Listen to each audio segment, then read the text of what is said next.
Carrizo. Jorge Carrizo es no vidente, nació en el Chaco y siendo muy chico se vino con su familia a vivir acá a la ciudad de Cruz del Eje. Actualmente va y viene, trabaja en el Chaco, en la Casa de Gobierno del Chaco, da clase a niños no videntes, es profesor de niños no videntes y pasa sus horas de descanso, muchísimas horas, acá en la ciudad de Cruz del Eje. Está su familia viviendo acá. Eligió la ciudad de Cruz del Eje como su lugar en el mundo. Es una historia muy particular porque Jorge Carrizo desde muy pequeño dejó de ver cómo ha transcurrido todos estos años él, qué ha hecho de su vida, cómo él ha logrado superarse a pesar de sus dificultades. Realmente un ejemplo de vida, Jorge Carrizo y su historia. Aquí vivimos, hoy vamos a hablar con alguien que es un ejemplo de vida. Se llama Jorge Carrizo. Él prácticamente casi toda su vida la pasó ciego, pero él no nació ciego. Un ejemplo de vida por su forma de vida, por sus características de que no se quedó con eso. ¿Cómo estás, Jorge? Contame, ¿de dónde sos? ¿Cómo llegás acá a Cruz del Eje? Bueno, me parece un poco mucho lo de ejemplo de vida, pero vamos a entenderlo en el sentido de no quedarse ante una dificultad, ¿no? O sea que toda cosa puede ser un poco tratable y peleable, aunque tenga un poco una adversidad. Nosotros originariamente somos del Chaco. La gente que más o menos vieja de acá de Cruz del Eje sabe que nosotros vinimos del Chaco y nos establecimos aquí hace muchos años, ya cuando vino Fibras Norteñas, ya muchos años también desaparecidas. Y bueno, la razón de que yo vine acá fue para ir a la escuela especial que estaba en Córdoba, el Helen Keller, porque como vos decís, yo no nací ciego, pero quedé ciego al año y medio, muy chiquito, y bueno, en el Chaco no había un sistema educativo especializado como para poder tener una buena formación, ¿no? Contame, Jorge, ¿cuál es específicamente el problema que tenés en tu vista?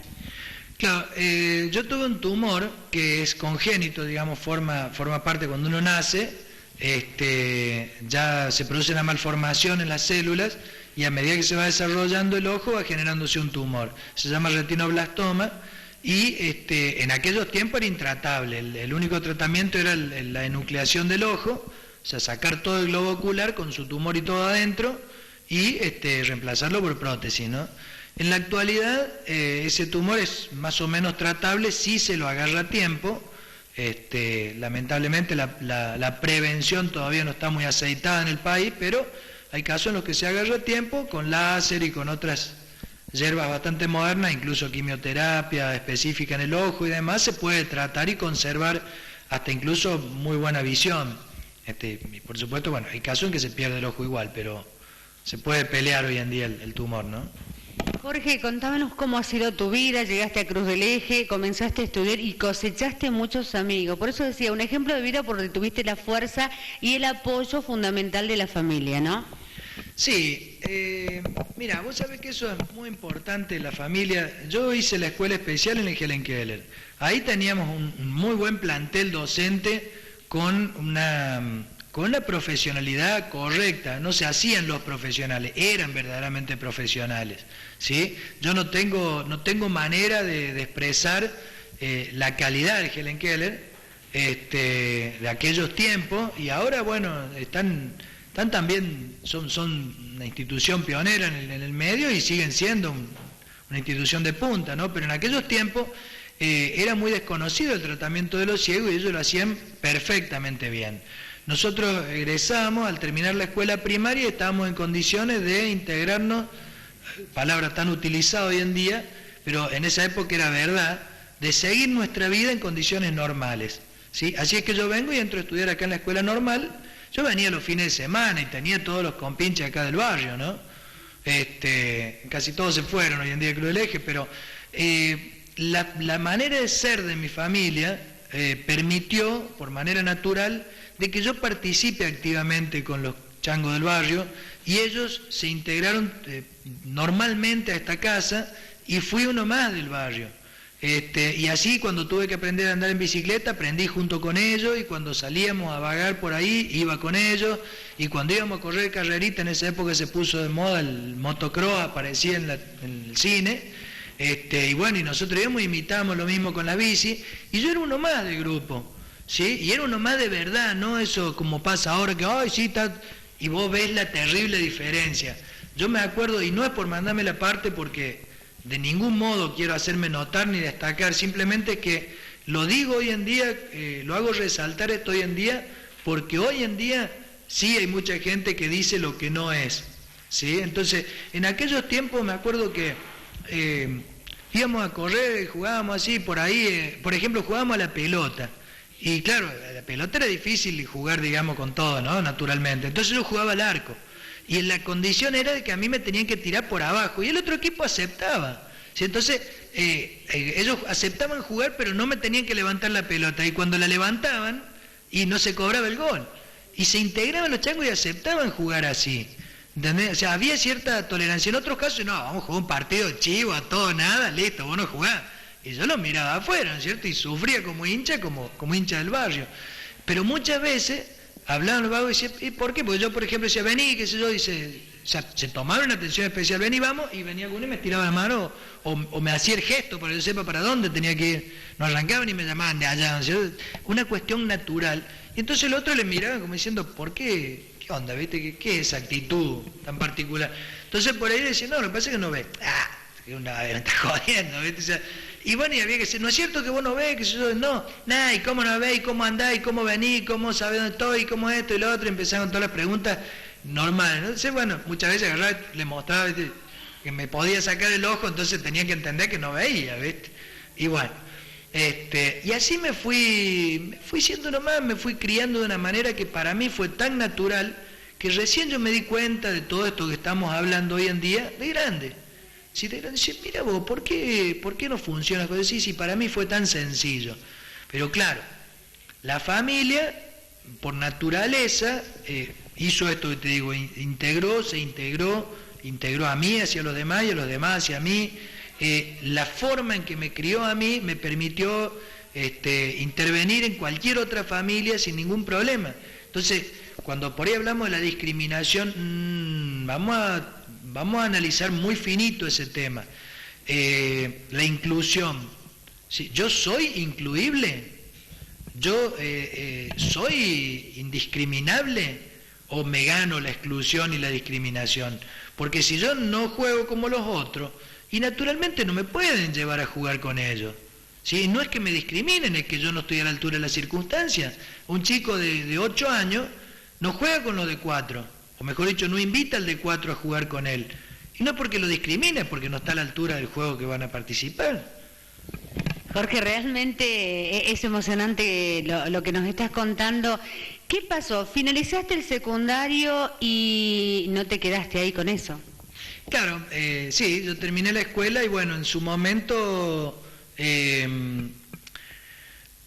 podría haber hecho un profesorado y quedarme acá tranquilamente, pero como que me daba cierta cosita ser profesor, no estaba muy convencido si luego podría hacerlo, digamos. Fíjate vos que a pesar de esto que yo te digo que con tanta displicencia de alguna manera viví, y el secundario yo lo hice como uno más y bueno, vos fuiste compañera mía, así que me habrás visto por ahí, o sea, andaba siempre guiándome por alguno, pero porque es más fácil, o sea, no es que yo no podía andar solo por la escuela, siempre andaba del hombro de alguno porque para qué voy a andar a la par así tratando de acertar el camino si podía guiarme más fácil, ¿cierto? Siempre fui simplista en ese sentido. Y eso no me quitó internamente mérito, pero siempre yo me puse las pilas en la escuela y decía, ¿será que me voy a poder recibir? ¿Será que esta dificultad que yo estoy cargando de alguna manera, que aparentemente no pesa, pero yo sé que la tengo, ¿será que voy a ir? Bueno, ya cuando estuve en quinto dije, sí, esto me recibo, ¿sí? Y después digo, bueno, un profesorado, sí, puede que el profesorado como al secundario también lo lleve, pero ¿será que voy a poder ejercer, que si yo me paro ahí al frente como estos profes, voy a poder manejar todo esto? ¿Y cómo voy a hacer para corregir las pruebas? ¿Cómo voy a hacer para dar las clases? Por ahí voy a estudiar otra cosa. Y tenía pensado hacer abogacía cuando andaba al principio, y porque, claro, era natural, digamos, hay muchos ciegos abogados, es fácil, es común que eso ocurra. Así que no tenía por qué yo ser extraordinario en ese sentido, a pasar entre el montón. Cuando estudié psicología me encantó, descubrí la disciplina, y bueno, terminé secundario y me fui a estudiar psicología a Córdoba. Hice un par de años, Y después vino toda una temporada de paro, toda una inestabilidad en la facultad, y como yo tenía toda mi parentela en el Chaco, empecé a irme para allá. Y me gustó, me pareció que allá había muchas cosas por hacer. Yo siempre estuve inquieto por el tema de los ciegos y del desarrollo de los ciegos y de la discapacidad en general después. Entonces me pareció que había mucho por hacer. Yo me había venido hacía 20 años porque no había nada para los ciegos allá y resulta que seguía sin haberlo. Y uno tenía algo para hacer, ¿no? Entonces me fui entusiasmando, me fui quedando por allá, total, yo me sentía muy capaz de rendir libre, a distancia, ¿viste? Hacer los 20 años uno puede hacer cualquier cosa. Y bueno, y me quedé por allá. Después comencé a trabajar en Casa de Gobierno, conseguí el trabajo en Casa de Gobierno como radiooperador. Y bueno, y me quedé y después se fue dificultando el seguir psicología, entonces entré a hacer una carrera local, hice el profesorado y la licenciatura en Ciencia de la Educación. Bueno, eso terminé en el 2000, entre tanto ya me casé, tengo 2 chicos, y resulta de que, bueno, el mayor del chico mío, Jorge, que ya es poblador cruzelejeño también, resulta que tuvo el problema del retinoblastoma, que es hereditario, por suerte se lo descubrimos a tiempo, y bueno, eso nos llevó muchos trastornos de estar 15 días en Buenos Aires y 15 en el Chaco, un mes en Buenos Aires y 15 en el Chaco, y así durante casi 6 años, ¿no? Y bueno, así entre tanto se fue entretejiendo la facultad, fuimos construyendo un poco todo y bueno, terminamos y bueno, y me recibí con ciertas demoras, digamos, me llevó un tiempo, estudié por esto que digo, y bueno, y ahí estuve en el Chaco un tiempo hasta que después decidimos venirnos de nuevo. A mí lo que mayormente me llamaba la atención, como seguramente a muchos chicos que hemos sido compañeros tuyos del secundario, en la forma que te desplazabas por esa escuela, que es una escuela, la escuela normal es una escuela con muchas escaleras, muchos desniveles, con total normalidad. Quizá nosotros tropezamos, caíamos, pero y en cambio Jorge no, totalmente. ¿Cómo hace una persona para adaptarse, ¿no? ¿Cómo te podés movilizar, Jorge? Contanos esa parte que es muy importante. Sí, la verdad que sí que es muy importante eso porque siempre se dice que los ciegos desarrollan otro sentido. Lo desarrollan si los entrenan, como cualquier persona. Uno se asombra a veces de lo que son capaces de hacer los comandos militares, ¿no? Que trabajan pasando las líneas enemigas, qué sé yo, porque se entrenan. Un comando se entrena mucho. Bueno, nosotros en el Helen Keller nos entrenaban como comando. Esa es la realidad. Nos entrenaban con una técnica y con una rigurosidad que no admitía lloro. Ahí había que entrenarse hasta salir bueno, ¿sí? Entonces, eso es producto del entrenamiento. Nosotros tenemos una materia que se llama orientación y movilidad, que es la que nos daban toda la formación para manejar el espacio, ¿sí? Y yo acá me manejaba sin bastón. Cosa que, bueno, hoy en día, porque uno ya está un poco más pesado, más fuera de distancia, no me voy a ninguna parte sin bastón. Lo uso de una manera más o menos sui generis, pero lo uso, digamos. Y aparte con los años uno se acostumbra, es como una parte del esquema corporal, uno ya no lo puede ignorar, ¿no? Pero yo en la escuela, por ejemplo, no necesitaba ir con el bastón porque me iba de acá hasta la esquina, tomaba el colectivo, me bajaba y ya seguro que me encontraba con alguno. O si no me encontraba con nadie, es porque el terreno estaba desocupado. Así que iba yo solo, me ubicaba bien. Y si no me encontraba con alguien, siempre eran compañeros que sea de primer año me conocían, me acompañaban. O sea, siempre me colaba con alguno, como te decía hoy, por una cuestión de facilidad. Y hay un entrenamiento que es el que permite... ¿Vieron que la selección de fútbol es conocida como los murciélagos, la selección de ciegos? Bueno, es porque exactamente eso es lo que se utiliza. Una captación del rebote de las ondas que uno emite o que cualquier cosa emite, rebota y vuelve modificada. Uno entrena el oído para captar esta modificación.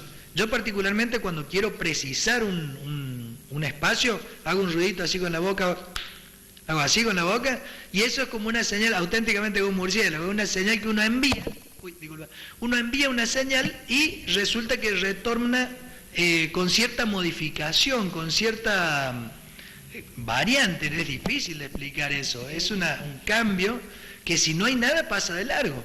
Si hay algo rebota, si hay algo grande rebota mucho, si hay algo chico rebota poco, ¿sí? Y bueno, eso se explotaba, se trabajaba en la escuela Yo puedo percibir un cordón, puedo percibir un... Yo, por ejemplo, vengo caminando por la calle y puedo darme cuenta cuando tengo que subir el pie para el cordón porque es como que se siente, yo decía la sombra, y es muy difícil de decir qué. Se siente el rebote, el sonido del objeto que está obstaculizando el sonido ambiente. Si hay un absoluto silencio, ya uno se pierde, y si tiene los oídos tapados también. Yo con los oídos tapados es lo mismo que una persona con los ojos tapados, ¿no? Completamente nulo, ¿no? Sí. La verdad que cada día me sorprende más escucharlo hablar a Jorge y que nos cuente esta experiencia de vida. Jorge, para aquellas personas que están pasando un caso similar al tuyo o aquellos padres que están viendo el programa y de repente tienen un hijo o algún familiar, ¿algún consejo, algo que les dejes de mensaje? La verdad que es difícil poder dar un mensaje tan importante en un tiempo breve, pero lo fundamental es que no crean que aquellos que, como en el caso mío, por ejemplo, somos expuestos porque hemos logrado desarrollarnos, es porque somos extraordinarios o porque tenemos una capacidad divina o cosas por el estilo. Sencillamente porque hemos dado con los profesionales adecuados y porque nos han entrenado bien. ¿Sí? Entonces no deben perder la esperanza, deben recurrir a que les ayuden, a que les den una información y a que le den la capacitación necesaria para poder superar el problema. Yo voy a hablar particularmente de la ceguera. La ceguera es un impedimento que solamente dificulta hacerse de información externa, ¿sí? Solamente dificulta la incorporación de información. Por lo tanto, si al ciego se le informa correctamente de todo lo que no es capaz de ver, él va a poder desarrollarse como una persona absolutamente normal, porque es lo único que le bloquea, el tomar información. Entonces, a partir de solucionar ese problema, todo lo demás se puede ir arreglando. Y hoy en día la tecnología, y no digo recuperar la visión, las computadoras y otras cositas así sencillas que están por todos lados, hacen milagros en el desarrollo personal, ¿cierto? La ceguera no es un impedimento fatal, no es estar muerto en vida. Una persona que es ciega no es exactamente lo mismo que una persona que cierra los ojos, no se siente la vida del mismo modo. Por supuesto, cuando recién se queda ciego, sí, pero después empieza a encontrarle de nuevo forma al mundo y empieza a encontrarle maneras de dominarlo, y el ser humano es infalible, el ser humano siempre se sobrepone, es cuestión de que lo intente, ¿no? La verdad que una gran enseñanza, y usted sabe que le voy a pedir al camarógrafo que gire un poquito porque hay alguien que es realmente lo fundamental, que es la mamá de Jorge. Quiero que nos cuentes cómo es su experiencia, cómo es tener un hijo discapacitado en el caso de Jorge. Bueno, hoy por hoy yo puedo decir, no sé, porque para mí fue un impacto muy fuerte la ceguera de él, porque él no nació ciego, él al año y medio recién nos dimos cuenta de algo en su vista, lo llevamos y nos dimos cuenta que él lo que tenía era retinoblastoma, que es un tumor que no tiene otro más que extirpar el ojo. Así que fue muy duro para nosotros, pero bueno, ¿qué había que hacer? Estaba entre la vida de él, los ojos que no le iban a servir y la vida. Bueno, y así fue como, es duro, no es fácil. Yo hasta el día de hoy, todavía con los años que han pasado, cuando pienso, digo, todo esto pudimos hacer, todo esto fuimos capaces, porque nosotros acá nos venían después a preguntar cómo habíamos hecho nosotros, alguna persona que tenía un hijo que era ciego, o por lo menos que si no era ciego, que estaba en eso. Bueno, ¿cómo te puedo decir? Para nosotros llegó a ser normal, porque los hermanos, que eran chicos todavía, también, yo digo, ¿cuántos habrán sufrido los hermanos sin decir nada? Simplemente, ¿cómo te decir? No llevándolo, sino guiándolo, ¿entendés? Que era lo que hacíamos toda la familia. Y bueno, evidentemente se ve que no nos equivocamos, porque el hombre que es hoy libre se dio el lujo, no sé si él te lo ha dicho, él trabaja en la Casa de Gobierno del Chaco desde hace mucho, y se dio el lujo de traer a la familia acá, cerca nuestro, porque esto es mejor que aquello. Entonces él trabaja,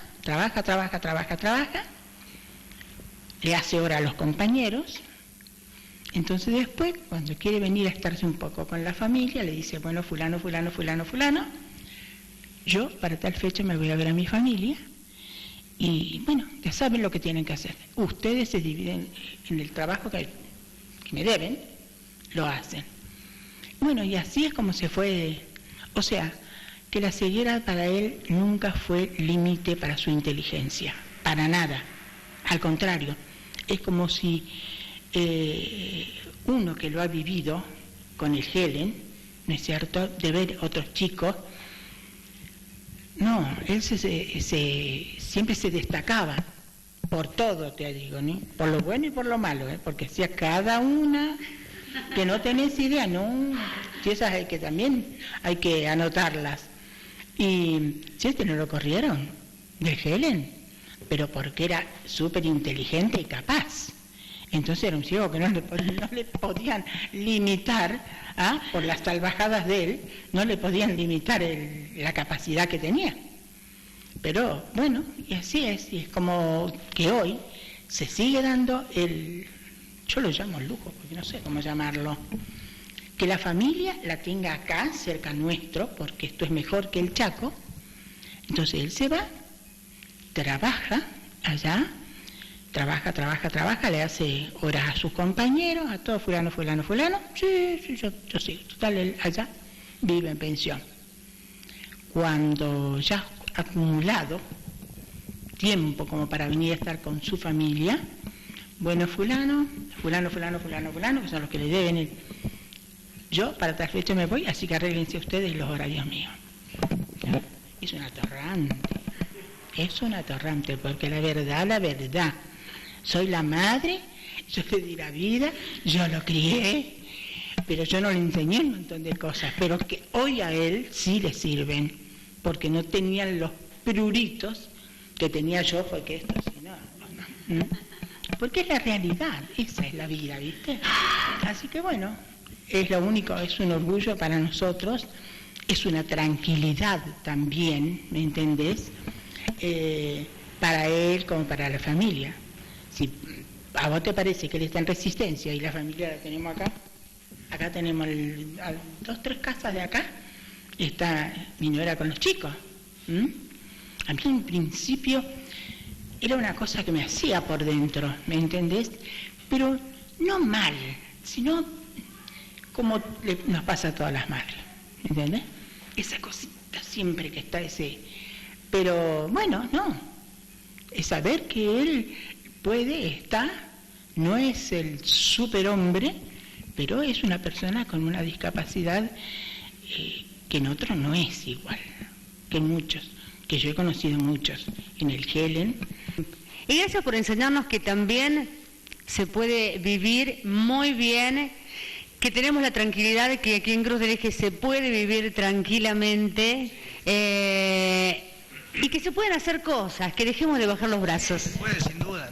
Fíjate que nosotros estamos hace 6 años ya que estamos tratando de estabilizarnos todos en Cruz del Eje, y bueno, todavía no puedo dejar aquel trabajo para venirme yo también a radicar acá, pero esa es la idea, digamos, ni bien yo estoy terminando el profesorado de educación especial en ciegos, y bueno, mi señora en cualquier momentito entraría en alguna biblioteca acá de la escuela, así que ya será la próxima bibliotecaria de alguna de las escuelas, y bueno, eso sí nos va a permitir que, bueno, podamos reunirnos todos de nuevo aquí, pero la situación en el Chaco era muy difícil, desde la seguridad, desde lo habitacional. Yo tenía 2 trabajos allá, estaba como director de un centro de rehabilitación de ciegos y estaba en el trabajo de Casa de Gobierno, y no valía la pena seguir viviendo así.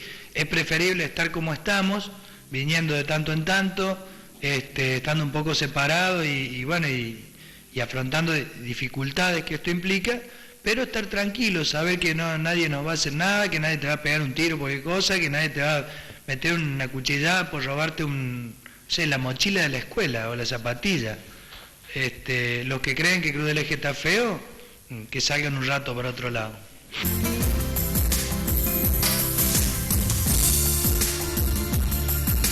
Una pausa así de chiquitita y ya regresamos en Aquí Vivimos.